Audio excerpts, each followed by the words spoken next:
இன்றைய முதல் வாசகம் எசாயா அதிகாரம் 60 வசனம் 1 முதல் 6 முடிய.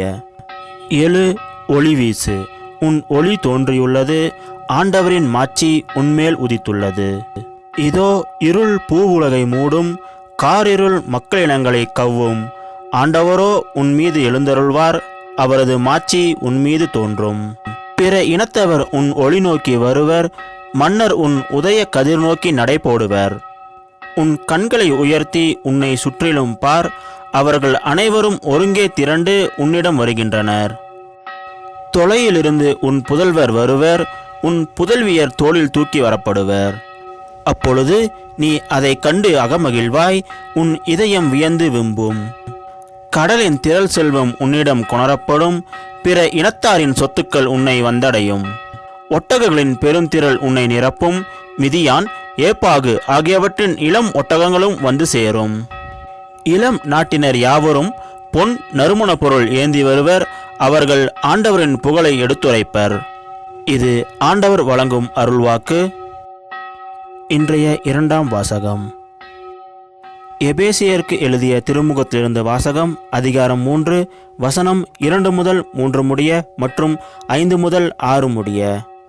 உங்கள் நலனுக்காக கடவுளின் அருளால் எனக்களிக்கப்பட்ட பொறுப்பை பற்றி கேள்விப்பட்டிருப்பீர்கள் என எண்ணுகிறேன். அந்த மறைப்பொருள் எனக்கு இறை வெளிப்பாட்டின் வழியாகவே தெரியப்படுத்தப்பட்டது. அந்த மறைப்பொருள் மற்ற தலைமுறைகளில் வாழ்ந்த மக்களுக்கு தெரிவிக்கப்படவில்லை. ஆனால் இப்போது தூய ஆவி வழியாக தூய திருத்தூதருக்கும் இறைவாக்கினருக்கும் வெளிப்படுத்தப்பட்டுள்ளது. நற்செய்தியின் வழியாக பிற இனத்தாரும் கிறிஸ்து இயேசுவின் மூலம் உடன் உரிமையாளரும் ஒரே உடலின் உறுப்பினரும் வாக்குறுதியின் உடன் பங்காளிகளும் ஆகிறார்கள் என்பதே அம்மறைப்பொருள். இது ஆண்டவர் வழங்கும் அருள்வாக்கு. இன்றைய நற்செய்தி மத்தேயு அதிகாரம் 2 வசனம் 1 முதல் 12 முடிய. ஏரோது அரசன் காலத்தில் யூதேயாவில் உள்ள பெத்லகேமில் இயேசு பிறந்தார். அப்போது கிழக்கிலிருந்து ஞானிகள் எருசலேமுக்கு வந்து, யூதர்களின் அரசராக பிறந்திருக்கிறவர் எங்கே? அவரது விண்மீன் எழக் கண்டோம், அவரை வணங்க வந்திருக்கிறோம் என்றார்கள். இதை கேட்டதும் ஏரோது அரசன் கலங்கினான், அவனோடு எருசலேம் முழுவதும் கலங்கிற்று. அவன் எல்லா தலைமை குருக்களையும் மக்களிடையே இருந்த மறைநூல் அறிஞர்களையும் ஒன்று கூட்டி மெசியா எங்கே பிறப்பார் என்று அவர்களிடம் விசாரித்தார்.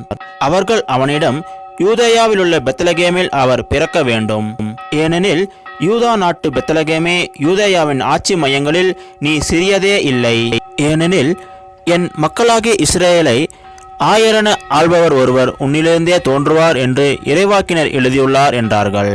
பின்பு ஏரோது யாருக்கும் தெரியாமல் ஞானிகளை அழைத்து கொண்டு போய் விண்மீன் தோன்றிய காலத்தை பற்றி விசாரித்து உறுதி செய்து கொண்டான்.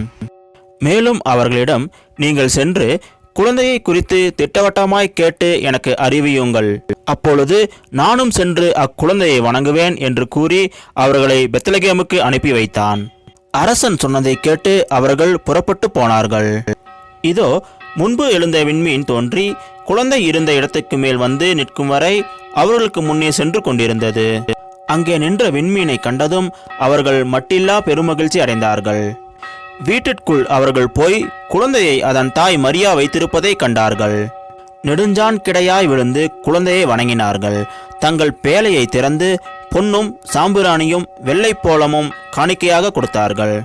ஏரோதிடம் திரும்பி போக வேண்டாம் என்று கனவில் அவர்கள் எச்சரிக்கப்பட்டதால் வேறு வழியாக தங்கள் நாடு திரும்பினார்கள்.